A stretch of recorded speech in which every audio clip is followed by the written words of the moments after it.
Bonjour, mesdames, mesdemoiselles, messieurs, bonjour, Nabilaï Kamara depuis Bruxelles, chers compatriotes guinéens.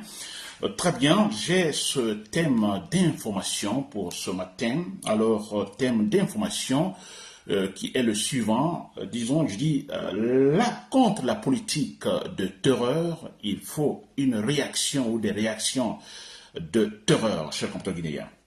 C'est Nabilaï Kamara depuis Bruxelles. J'espère que vous êtes là, chers compatriotes guinéens, tous ensemble, pour notre révolution, parce qu'il faut une véritable révolution contre la politique de terreur choisie par Mamadi Doumbouya. On ne se décourage pas, loin s'en faut, chers compatriotes guinéens, on ne se décourage pas.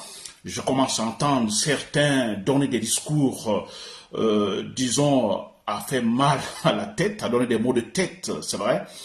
Alors non, chers compatriotes guinéens, c'est bien le moment, j'ai toujours dit qu'on fasse Alpha Condé, c'est bien le moment en fait, ce n'est que le début du commencement. Hein, c'est maintenant, chers compatriotes guinéens, et je dis bien le bon moment d'ailleurs parce que c'est en ce moment, Mamadi Doumbouya, en fait, est dans l'hésitation, n'est-ce pas, il est dans l'hésitation, c'est-à-dire qu'il pousse des pions voir la réaction, n'est-ce pas, il pousse voir comment nous réagissons. C'est le bon moment, le moment dans lequel, lui, Mamadi Doumbouya, il essaye de gérer les choses à tâtons, chers compatriotes guinéens, n'est-ce pas? Voilà. Très bien. Alors, je disais, bon, thème d'information, contre la politique de terreur, il faut une réaction de terreur, chers compatriotes guinéens. Très bien.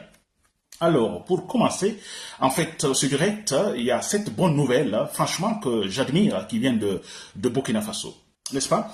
Alors, au Burkina Faso, regardez ce qui se passe. Je dis toujours que, vous avez vu, il y a eu coup d'État au Mali, nous avons une junte militaire au Mali, au Burkina et au Niger. Mais je vous assure que ce sont des peuples, trois peuples très différents. Au Burkina, au Mali, au Niger, vous constaterez, vous allez voir que là, on a affaire aux peuples très vaillants. Ils seront en fait les premiers, vous verrez, les premiers de loin, à en fait aller vers, ou atteindre, ou de toute façon aller vers le retour à l'ordre constitutionnel. Ça c'est clair et net. Je vous dis pourquoi. Regardez ce qui se passe au Burkina Faso. Au Burkina Faso, il y a ce qu'on appelle là-bas le Conseil supérieur en fait de la communication. C'est la même chose que la haute autorité de communication en Guinée. Alors, de quoi s'agit-il, ces compatriotes guinéens? Alors, ce Conseil supérieur de la communication a tout simplement suspendu un journal. Il a suspendu un journal, le journal qu'on appelle Événement au Burkina Faso, pour un mois. N'est-ce pas? Et regardez tout de suite ce qui se passe. On a le tribunal administratif burkinabé qui annule tout simplement, qui ordonne et annule en fait la décision de ce tribunal supérieur, disons, de la communication au Burkina Faso. Il annule, s'il vous plaît. Vous voyez cela? C'est comme si en Guinée, par exemple, on a eu la haute autorité de la communication qui a suspendu les médias en Guinée. Vous vous rappelez? Et qu'un tribunal administratif guinéen, n'est-ce pas, en fait, ordonne d'annuler totalement la décision de la haute autorité de la communication. En Guinée, ce n'est pas possible, n'est-ce pas? Ou ce n'a pas été possible. Au Burkina, oui. Vous savez pourquoi au Burkina c'est possible? Même au Mali c'est possible. Ce que Mamadi Doumbouya a fait en Guinée, en suspendant les radios, en fermant, avec la manière, pensez-vous que cela serait possible donc au Burkina Faso, au Mali ou au Niger? Jamais. Vous savez pourquoi? Parce que là, il y a des juges professionnels. Des juges professionnels. Des juges qui ont des principes. Ils préfèrent perdre leur position, leur place dans l'administration, mais ils resteront en fait, je dirais, cohérents avec leurs principes. C'est cela. Voilà, chers compatriotes guinéens, vous voyez la différence. Je vous dis très bien que Burkina, Mali, Niger,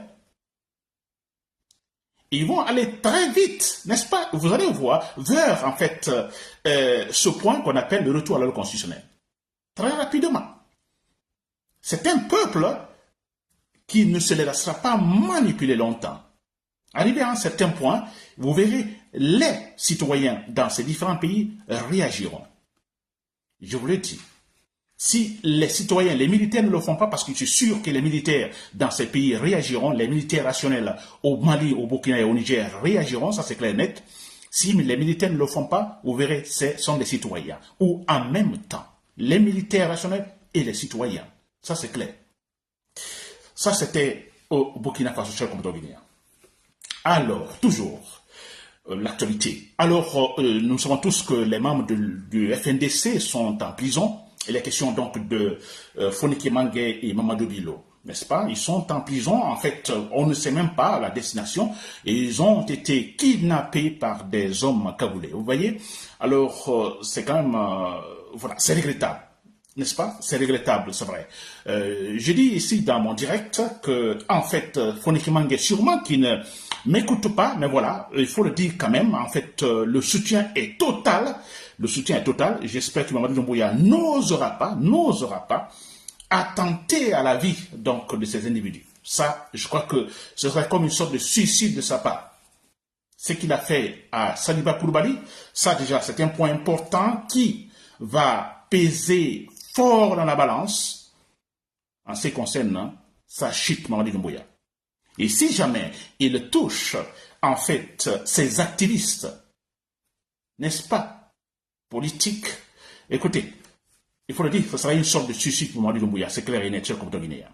Et aussi, pour ce point d'information concernant l'actualité, il faut saluer également le courage de ce politicien français. En fait, il est le leader, le président de la France insoumise. Il est question de Jean-Luc Mélenchon. Vous avez vu, en fait, le tweet qu'il a balancé. Alors, il soutient également, en fait, le processus démocratique en Guinée. Il dénonce, en fait, disons, l'arrestation, disons, de ses membres du FNDC. Il interpelle le pouvoir français, le gouvernement français, et qui, effectivement, soutient, d'ailleurs, le pouvoir guinéen, la dictature en Guinée. Je disais avant les élections françaises, je disais, je préférerais la victoire, en fait, disons, de l'extrême droite, pas parce que j'aime l'extrême droite, parce que tout simplement, je me dis, bon, écoutez, l'extrême droite au pouvoir, cela pourrait influencer, en fait, les macronistes qui supportent Mamadou Doumbouya, disons tout simplement, à dégager. C'est clair et net. Alors, l'extrême droite n'a pas gagné, mais de toute façon, Macron n'a pas gagné. On a, en fait, une coalition de la gauche qui est arrivée au pouvoir. Et quand nous entendons Jean-Luc Mélenchon parler ainsi, nous sommes contents, nous sommes satisfaits, nous sommes sûrs à 100% que les gagnants des élections, en fait, dernières en France, donc pourront 100% influencer la politique de Macron. Cette politique, je dirais, nauséabonde, c'est vrai, hypocrite. C'est quand même clair. Très bien, cher compatriotes. Donc j'attaque maintenant le thème proprement dit. Il est question du thème, la politique de terreur. La politique de terreur, en fait, contre la politique de terreur, il faut une réaction de terreur, cher compatriotes. Très bien. Alors, vous l'avez compris, Mamadou Doumbouya, il a sûrement fait un choix, n'est-ce pas, un choix politique, un comportement politique, n'est-ce pas? C'est dommage, il l'a fait. Alors, je vais d'abord essayer de vous parler, en fait, de certains concepts politiques, n'est-ce pas? Et je vous dirai finalement le choix de Mamadou Doumbouya, les conséquences de ce choix fait par Mamadou Doumbouya. Alors, il y a ce qu'on appelle, dans le processus politique, on appelle que les politiciens ou les gouvernements utilisent généralement pour pouvoir gérer un pays, n'est-ce pas? Dans le but d'atteindre des objectifs communs. Alors, généralement, il y a ce qu'on appelle ici le processus de négociation, qui est généralement utilisé dans la démocratie, et le processus de coercition, qui est utilisé dans la dictature. Alors, quand on parle de processus de négociation, la négociation, voilà, donc il est question ici, en fait, disons, de trouver des accords, des compromis, à travers la discussion. N'est-ce pas? À travers la discussion autour de la table. Les protagonistes se retrouvent, discutent autour de la table, touchent des points qu'il faut. Parlent même des points, en fait, des points de divergence. Et finalement, essayent de trouver une porte de sortie. N'est-ce pas? Ça, on appelle ça la négociation, qui est généralement utilisée dans la démocratie. Un exemple de processus de négociation, ce sont les élections, par exemple. Les élections, si c'est un processus de négociation. Quand on parle des élections, il y a les élections et les partis politiques. Chaque parti politique a son programme, n'est-ce pas, a son programme, a par exemple ses hommes. Il y a les élections, il y a un parti qui arrive au pouvoir, qui a un programme qui va essayer de résoudre le problème du pays. N'est-ce pas? Donc les élections, c'est un processus de négociation. C'est clair, parce que tout doit se passer dans la transparence, dans l'égalité totale, en respectant les lois, en respectant par exemple le calendrier électoral. N'est-ce pas? Donc tout ça à partir effectivement de la négociation, des compromis. Négociation, ensuite il y a eu des accords. N'est-ce pas? Négociation dans la démocratie. Par contre, ou au contraire, la coercition, c'est en fait l'action de contraindre quelqu'un, de forcer quelqu'un à faire quelque chose contre sa volonté.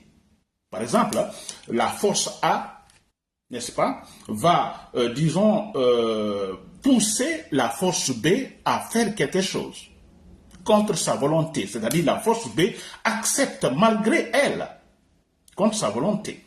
Ça, c'est un processus de coercition qui est généralement utilisé dans la dictature.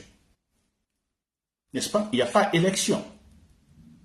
Il n'y a pas élection ou à l'apparence. C'est-à-dire, on a la force. C'est-à-dire, le pouvoir dit, vous faites cela comme moi je le veux. Vous voyez? Donc, vous avez compris, en fait, ces deux concepts. La négociation et la coercition. La négociation dans la démocratie, la coercition dans la dictature, l'autoritarisme. Très bien, cher compatriotes guinéens. Alors, si vous avez compris, en fait, ces deux concepts, et voilà, je vais vous dire le choix de Mamadi Doumbouya. C'est simple, vous l'avez compris, le choix de Mamadi Doumbouya, c'est bien le processus de coercition. N'est-ce pas? Il a fait son choix. Le comportement politique choisi, c'est la coercition. C'est-à-dire la force, la terreur, la politique de terreur.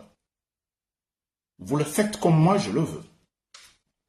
Vous le faites comme je le veux. Contre notre volonté, nous devons le faire.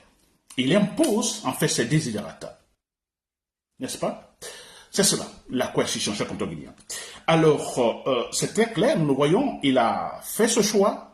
C'est ce qui se passe maintenant. Mais quelles sont les conséquences? Ou comment ça se passe? Ce choix politique, n'est-ce pas, de coercition, cher compatriotes guinéens.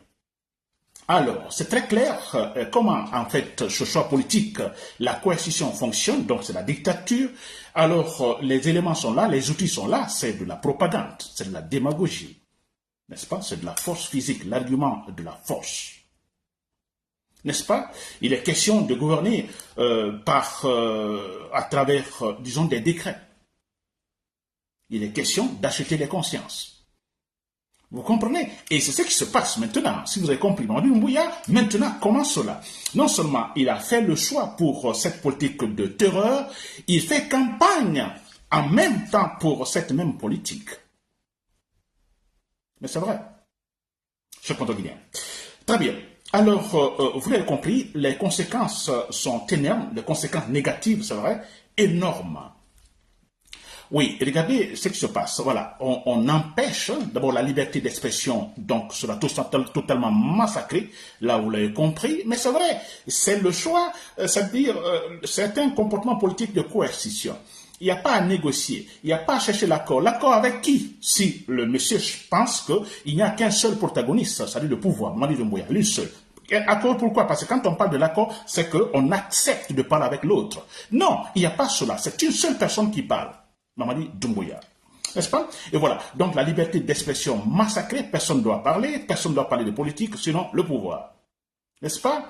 Et là, il est question également d'éloigner toute personne, hein, donc je dirais capable, ou toute personne suspectée, par exemple, de défier le pouvoir, en fait, de Mamadi Doumbouya. C'est cela. Et regardez, les Kassoul Fofana qui sont en prison, Damaro Camara, n'est-ce pas? C'est Dan Diallo à l'extérieur, Sidia Touré à l'extérieur.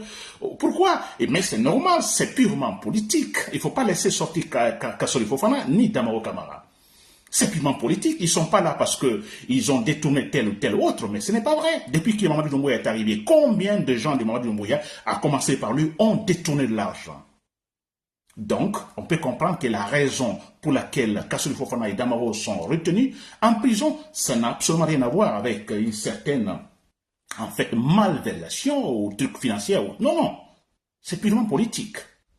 Parce que ne l'oubliez pas que Damaro, j'ai jamais aimé sa politique, je l'ai toujours combattu, je vais toujours le combattre, mais c'est vrai. Mais écoutez, nous sommes rationnels, nous suivons également la logique de raisonnement, il faut défendre le droit, ils sont en prison de manière injuste, et ça c'est clair.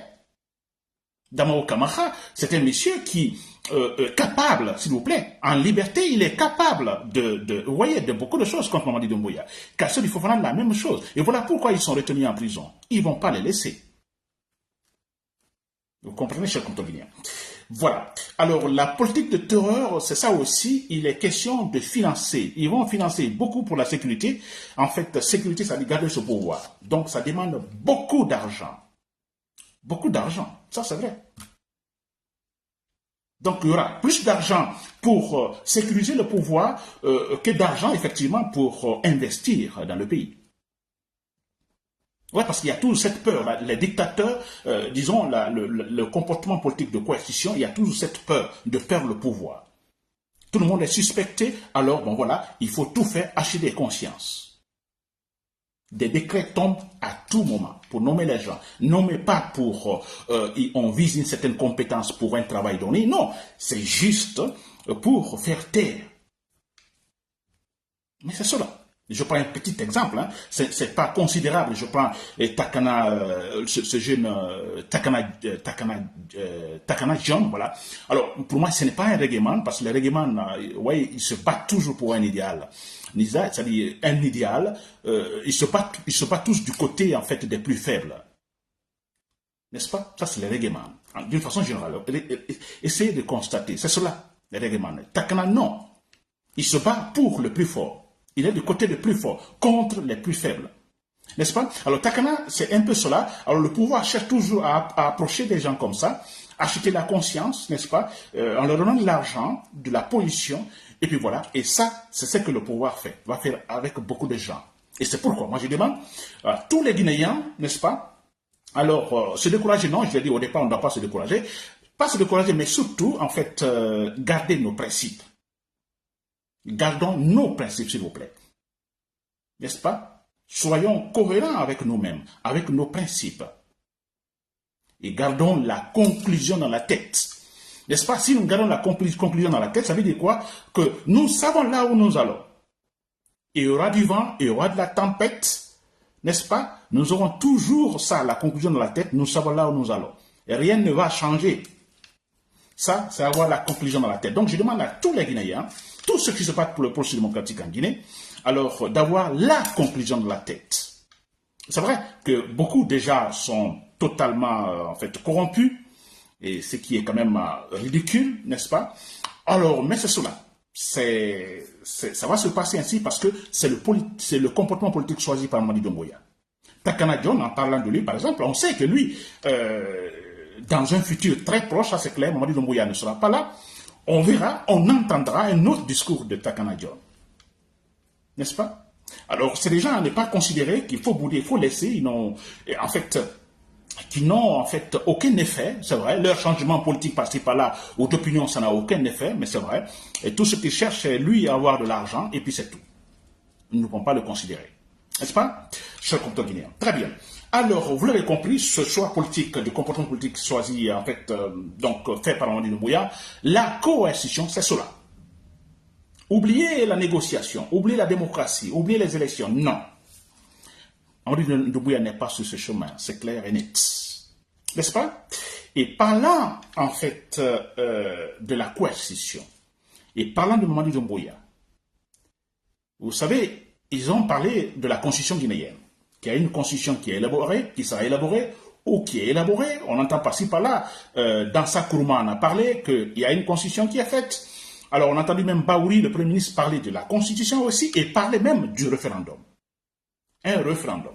Il sera organisé également pour le oui ou le non, n'est-ce pas, des citoyens guinéens, n'est-ce pas, pour le contenu de cette Constitution. Mais je vous dis une chose. Et depuis jusque maintenant, nous ne savons pas, n'est-ce pas, nous ne connaissons pas cette constitution. Nous ne connaissons pas son code ni rien. Pensez-vous à quelques mois, par exemple, parce que Baouri parle de la fin de cette année, il y aura un référendum. Et qu'avant ce référendum, il faut d'abord essayer, il y a d'autres travaux qu'il faut faire sur le terrain.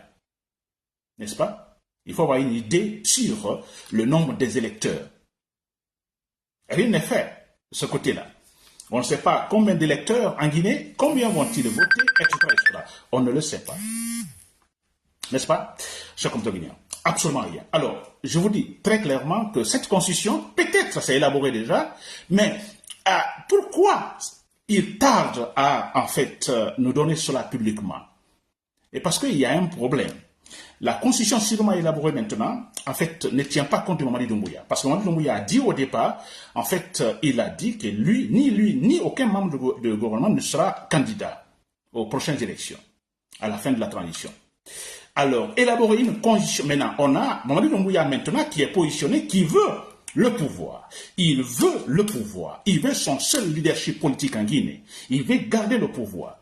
Vous verrez, il y aurait une contradiction. Cette constitution qu'ils vont élaborer, qu'ils vont publier très rapidement, vous voyez, s'il y aura une contradiction, ce ne serait pas bien pour eux.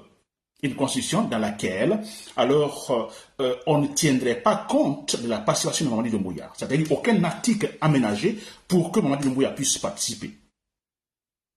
S'il y a une constitution qui est élaborée, sûrement il y en a, mais qui ne tient pas compte de Mamadi Doumbouya. Alors c'est une erreur. Alors ils ne vont pas publier, ils vont tout faire passer cette année, et la constitution qui sera élaborée tiendra compte de la participation de Mamadi Doumbouya. Il y aurait un article qui, effectivement, avantagerait Mamadi Doumbouya pour sa participation. C'est clair et net.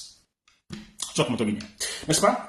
Très bien. Alors, vous l'avez compris, chers compatriotes guinéens, c'est que moi, j'ai dit, contre la politique de terreur, il faut une réaction de terreur. Vous avez compris, une réaction de terreur, des réactions de terreur de notre part. C'est-à-dire que Mamadi Doumbouya a choisi le comportement politique de coercition, n'est-ce pas? Alors, nous devons choisir effectivement une réaction de terreur, n'est-ce pas? L'argumentation de la force.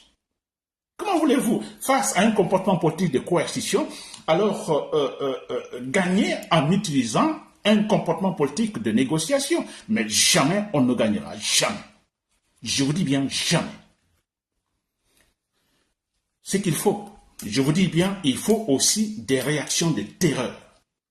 Et là, c'est très clair, je dis que l'armée seule pourra nous aider dans ce sens-là. Parce que Mamadi Doumbouya est un militaire, c'est des militaires, alors seul le grand changement viendra de là-bas. Moi, je ne dis pas qu'une révolution des citoyens ne pourra pas faire l'affaire, bien sûr. Mais écoutez, pour éviter également, parce qu'on a affaire aux bourreaux, on a affaire aux barbares, aux inconscients, aux gens insensibles qui pourraient faire du massacre, chers compatriotes guinéens. N'est-ce pas? Comme pour dire que le procès du massacre du 28 septembre, écoutez, on n'en tire aucune leçon. Ils sont capables de massacrer. Et voilà pourquoi moi je me dis, je n'écarte pas cette option, une révolution en fait de tous les citoyens guinéens, mais j'insiste sur une véritable rébellion dans l'armée, n'est-ce pas? Parmi les forces les forces spéciales, les forces régulières, une véritable révolution là, des militaires qui sont capables de prendre l'arme, n'est-ce pas, et abattre Mamadi Doumbouya. Je vous dis, c'est la seule solution. Il n'y a pas autre chose. J'espère que les chers compagnons de l'armée, vous m'entendez, que vous me comprenez. C'est la seule solution. Vous qui pouvez faire le grand changement. Et ensuite, une fois que Mamadi Doumbouya est renversé, ensuite, vous faites le bon choix. Le choix, c'est quoi? Le comportement politique à travers un processus de négociation, chers compatriotes guinéens. Voilà, c'était Nabil et camarades depuis Bruxelles. Merci pour l'écoute et bonne journée.